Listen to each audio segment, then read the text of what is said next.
So I recently made a quick 2-minute video of this build, but now as promised I wanted to make a proper full build guide in depth that will be optimised for usage in the endgame, as well as using it for fun in easy content. Now in case you don't know what I'm talking about, this is your Warlock's somewhat broken explosive build that will allow you to chain explosive damage, killing everything in your path, and at the same time you'll be getting infinite abilities, really fast supers, as well as generating a ton of orbs that will benefit you in all kind of different ways, and there's a few other additional perks that this build offers. But before we start, if you're looking to get your hands on some cheap silver, be sure to check out Awea, linked below, and use my code DIVIDE at checkout for a discount. And now guys, it's time to get explosive.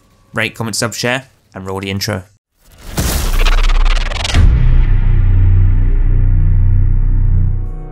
Now as always guys, if you like these videos and you want to see more like this, I do create builds weekly and the playlist to those is linked below. So with this build, you'll be running around like an explosive god, just melting everything in your path. And there's a few different ways you can use this build, but we're going to be going over one that I think is the best, but I will give you those alternatives as we go along as well though. Now this build is optimised to use in the endgame content like Legend and Master Lost Sectors or Nightfalls, so you can use this in there. But of course, like using any build in extreme activities, it won't be as effective, so you will have to be more smart about how and when you'll use this build during those difficult modes that you play. So how you would use this build in easy content, you'll run into a bunch of ads, use your melee ability on them, and this will cause the entire room to be cleared by an explosive chain, which is actually kind of fun to watch. But killing everything should count as a melee kill, which should then drop a stupid amount of orbs, along with some elemental wells. And picking up those orbs and wells will give you super energy, as well as giving your melee energy back, and therefore allowing you to have infinite melees. If you run out of melee energy for some reason,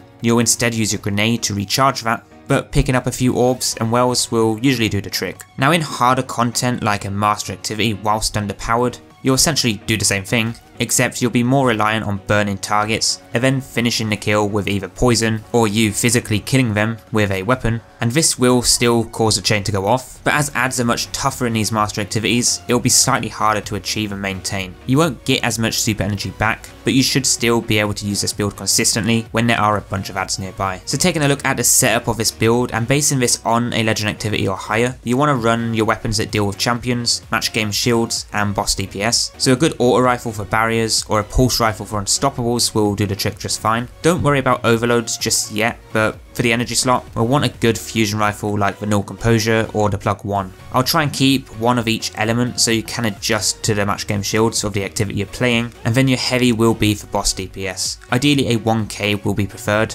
as it's the current meta DPS weapon this season, but 1000 voices is not required for the build to work. Now the exotic we're using and exotics you can use are firstly Necrotic Grip, which we will be using for this build, and there is a good reason for that which we'll get to soon, but other options are Felwinter's Helm to weaken enemies, great in endgame content and with this build. The Karnstein Armlets, I would use these in slightly easier modes. Winter's Guile, again great for easier modes, along with the claws for an additional melee charge. For this build, I'd personally stick with either Necrotic Grip or Felwinter's Helm, but for this one, we're going to be going with the Necrotic Grip.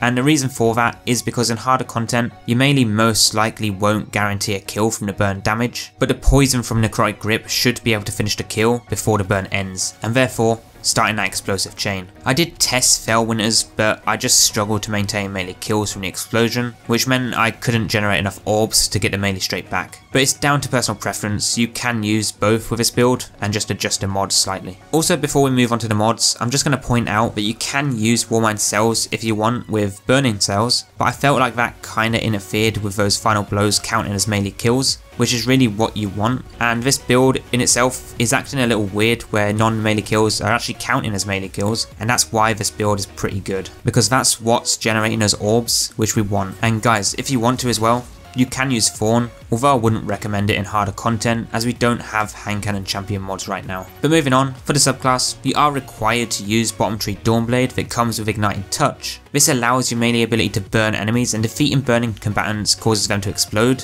which then sets other ads on fire. They burn to death, explode, and repeat. If they don't die, then most likely the poison from Necrotic Grip will finish the job, and if quick enough, start that explosion again, which should just count as a melee kill to generate those orbs. Quite a fun and OP build honestly, but a grenade you'll want is the solar grenade because these things are pretty good and you can actually use sun braces with this thing, which is also no joke, but that's a build for another day. So the main mods you'll want are firstly melee Wellmaker. This will generate elemental wells on melee kills, and you can use explosive Wellmaker instead if you want, which is a solar mod. But the next mod we have is Thermoclastic Blooming, where defeating a combatant with a solar melee creates an orb of power, and all the adds that explode from that first melee kill should count as melee kills. Then you'll want Taken Charge, where picking up those orbs generated will allow us to become Charger Light, and on top of this we have Heavy Handed, where we regain half of our melee energy back when we use our melee, consuming 1 stack of Charger Light, with its secondary perk giving us pretty much extra and sometimes infinite fusion rifle ammo when killing adds while surrounded. But to get this perk to activate, we will be running Radiant Light, which will give us that plus 20 strength on top. But for the normal mods in the helmet, we are running 2 hands-on mods for extra super energy on melee kills. Then for the gauntlets, we have our champion mod alongside the Thermoclastic Blooming,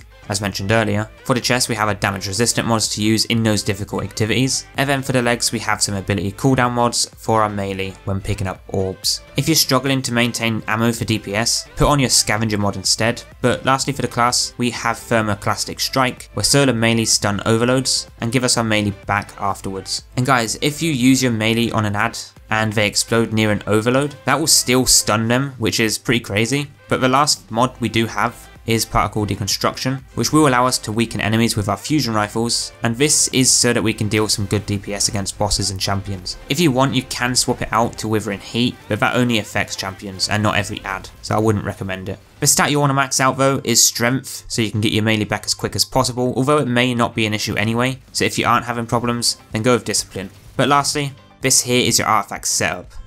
But moving on now, if you want to use this the most effective way as possible, but for easier activities, then you'll want to unlock Well of Potency instead of Particle Deconstruction, as this will help you get your super a lot faster. So going through those mods again, the only changes you'll need to make are firstly in the gauntlets. You'll want to replace your champion mod with Momentum Transfer. This allows your grenade to reduce your melee cooldown, and because of that, you could even replace your Heavy Handed and Radiant Light mods with Warmind Cell mods, which could be more beneficial. But for the legs, take out Taken Charge and put that Well of Potency mod here, and then in your class armor, slot in Taken Charge. This setup altogether should give you your super within about 30 seconds or less, depending on the amount of adds you have and how tough they are to kill. So overall, I have to admit, this build is insanely fun to use and actually looks pretty cool when you have that explosion and poison going off at the same time, and I'll definitely use this in easy activities up to legend difficulty, although you can use it in harder content, but it will be a little harder to maintain and achieve the results you are going for. Personally, I think it's one of the top 5 most fun builds to use in Destiny 2, but do let me know what you all think of this one down below and what exotics or mods you'd rather pair it with, because you can pair this thing with so many different mods and exotics. But guys, that is all for this new PvE Warlock build in Destiny 2 Season of the Lost. Next, you guys should go check out the playlist as always for more top fun builds to use in Destiny 2 Season 15.